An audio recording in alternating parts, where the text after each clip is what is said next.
Welcome back to another episode of Rock Boys Football. We have some breaking news that is not through the transfer portal. It is one of the most exciting offensive coordinators in the game of college football heading to Clemson, a team that probably needs an exciting offensive coordinator the most. Garrett Riley coming over from TCU, fresh off leading TCU to a national championship appearance. You look across college football, I don't think there's many better offensive coordinators, young offensive coordinators especially, than Garrett Riley. He is a future head coach someday, no doubt about it. Very exciting news for Clemson. Before we get into Garrett Riley and what this offense might look like in 2023 with some of their personnel coming back, just want to say thank you guys for the support you guys have shown. Again, we love making these videos, but more importantly, we love talking ball with you guys in the comment section, and the support you guys have shown over the last couple of weeks and months really has been special. We appreciate it. So if you would like to support the boys, you do enjoy the content, consider subscribing to the channel. We really do appreciate that. Dill, going to kick this one off to you. Early takes on Garrett Riley heading to Clemson. I would say it's a surprising move, but I think it's the right move. And if I was a Clemson fan, I'd be really excited about it. Oh, yeah. And the reason I say surprising is not because that offense was any good last year. We don't know it wasn't. And it really hasn't been very good for 2 years since Trevor Lawrence. But Dabo Swinney, this isn't really in his nature. He's been pretty much promoting from within his whole time. And it worked well because, you had Jeff Scott and you had Tony Elliott guys, frankly, on the offensive side, you had really great quarterback play for a while with Deshaun and Trevor and guys like that. And then you had Venables for 6 or 7 years, it felt like, on defense, who was nails coordinator too. So I think he's gotten by doing it the way he's been doing it. But you just saw the last 2 years in Brandon Streeter, he's obviously been in it with both years. This year as the full coordinator, last year he was a high-ranking position coach, if you will. But it just hasn't been good enough, and I think this is the right move. They needed something to shake up. They needed to get a new voice in the offensive room, especially play calling. And again, I'm not in the business of calling like college football fans casuals, but if you just watch college football on Saturday, you might not recognize the importance of an elite play caller. Clemson fans recognize that importance. Like the offensive play calling for Clemson in 2021 and last year in 2022 just seemed so bland. And you had some really good athletes on the offensive side of the ball, and it never seemed like they were in great positions to succeed. And kind of with you, it seemed like this offense and the success it's had in the last couple of years had more to do with elite quarterback play than it did with the offensive play calling that they saw.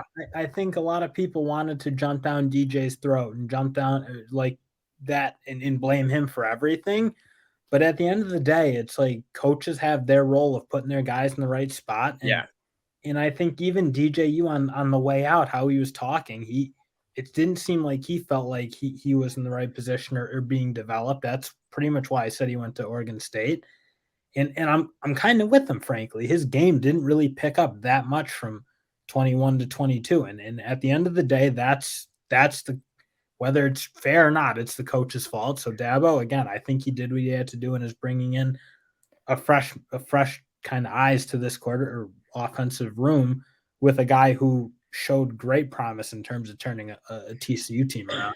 And Garrett Riley, the last couple of years, has been great everywhere he's been. At SMU, that offense was humming and was a large part of why Sonny Dykes got the job at TCU. And Sonny Dykes looks at building out his coaching room and says, I want Garrett Riley coming with me.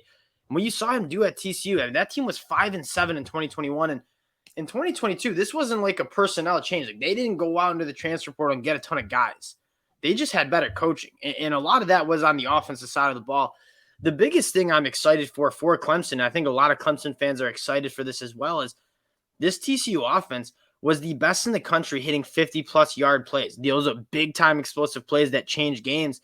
We talk about this a lot. When you're evaluating offenses, one of the most important statistics is you want to see explosive plays. It's really, really easy to go score touchdowns when you only have to run 4 plays, and it gets a lot harder when you have to go 12, 14 plays, do everything right, not turn the ball over, not miss easy throws, not pick up a holding penalty, and score a touchdown. Garrett Riley cuts out a lot of those plays because they do a great job hitting explosive plays, and you look at Clemson and what they're bringing back on the offensive side of the ball from a personnel standpoint, they got the dudes to make that happen. And at the end of the day, for me, it's like you need to see Cade Klubnik develop into Yes.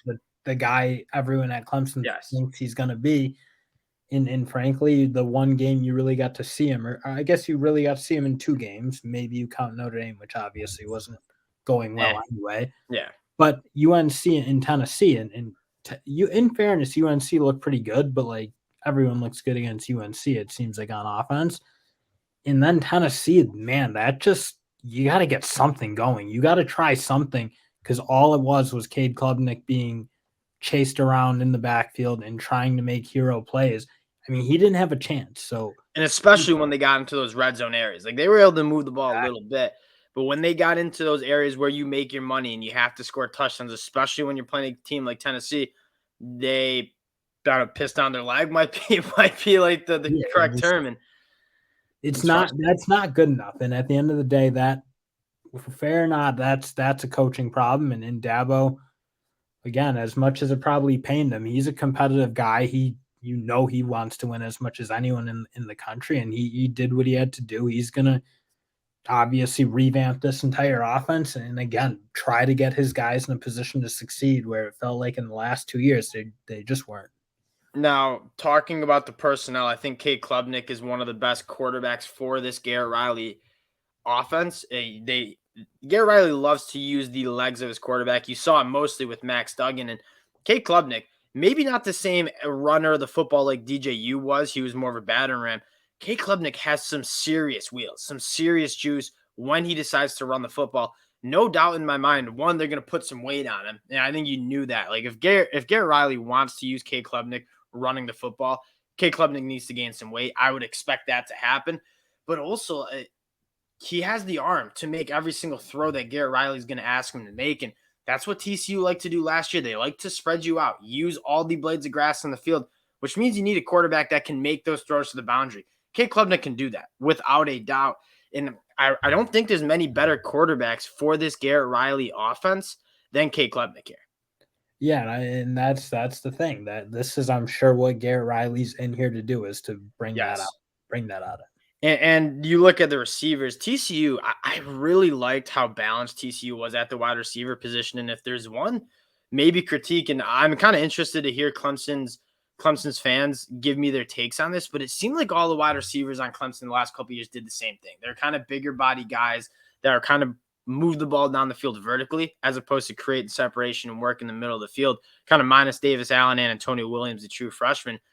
Garrett Riley did a really good job of kind of developing a complete wide receiver group where they had the big alpha and Quentin Johnson, but they also had like the Tay Barber and the Darius Davis who could kind of work the shorter intermediate lanes too and kind of work after the catch. I think Clemson is going to get a little bit more of that. You look at who they have coming back from a pass catcher standpoint. Obviously, Joseph Nagata going to the NFL, but you Antonio Williams looked to be one of the better receivers in the ACC, and he didn't really get a chance to cook that much because that offense struggled. But coming on late in the season, another guy, Adam Randall, you have to be extremely excited about. Didn't get to see him kind of full force because of the torn ACL, but he's a freak, like 6'3", 235 pounds. It looks like Thanos pretty much on the football field, and Bo Collins. Like those are some really exciting wide receiver weapons, and even a guy like Cole Turner, the true freshman coming on, who Balling nobody really heard of. He's a baller in the too. Tennessee game for sure.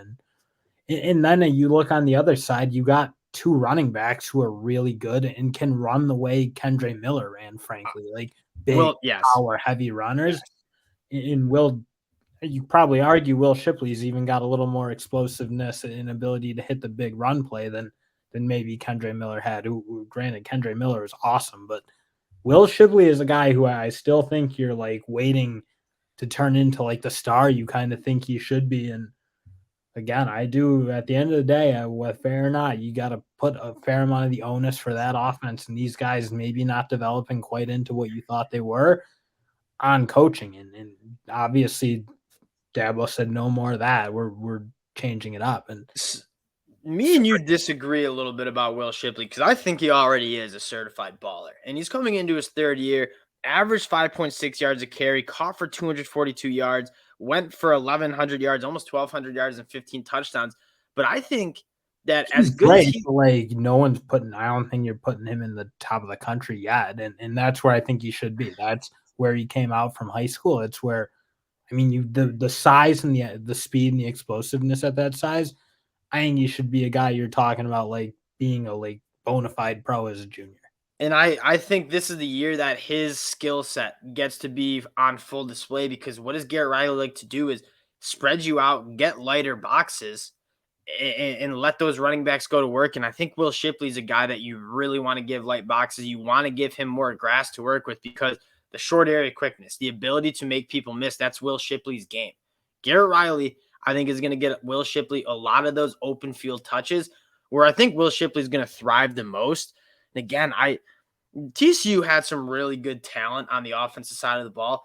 I think Clemson's talent is borderline just as good, and it just wasn't utilized as effectively as I think it could have been the last couple of years.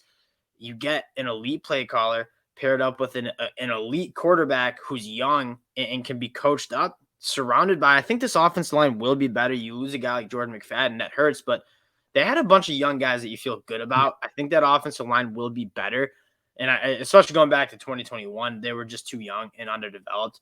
Clemson has one of the best strength and conditioning programs in the country. I think those guys will be ready to rock. In fairness, you saw progress last year. I mean, they were far better than they were in 21. So I like where it's moving at least in the guys they have. So yeah, this has got to be a big year. I mean, Clemson, I think people are starting to sour on them a little bit, and rightfully so. They've had 2 years where it's like they're not really close to the top end of college football. I mean, this is where I think Dabo's got to put himself back on the map and be like, no, we're still Clemson. We're as good as anyone.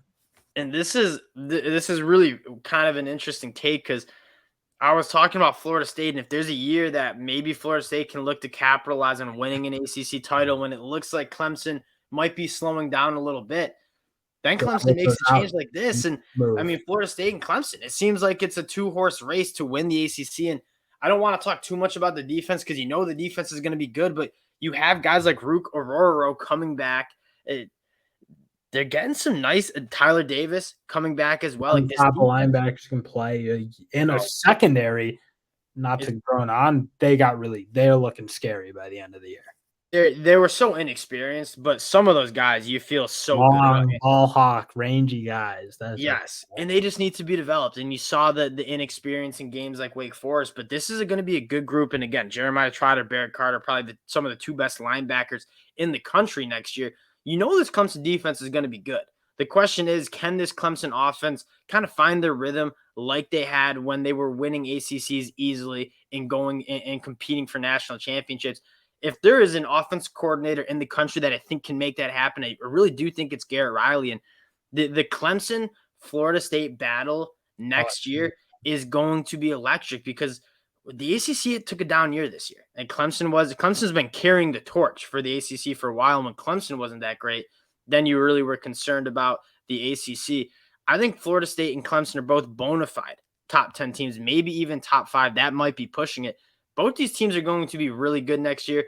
Again, when you're Clemson trying to win another ACC title and get back to the college football playoffs, Garrett Riley is going to play a major role in making that happen. Again, I wanted to keep this one short, but this is a really, really big time developing story because this Clemson offense. Yeah, for all those haters who said Dabo was too rigid and do it. I mean, there he is.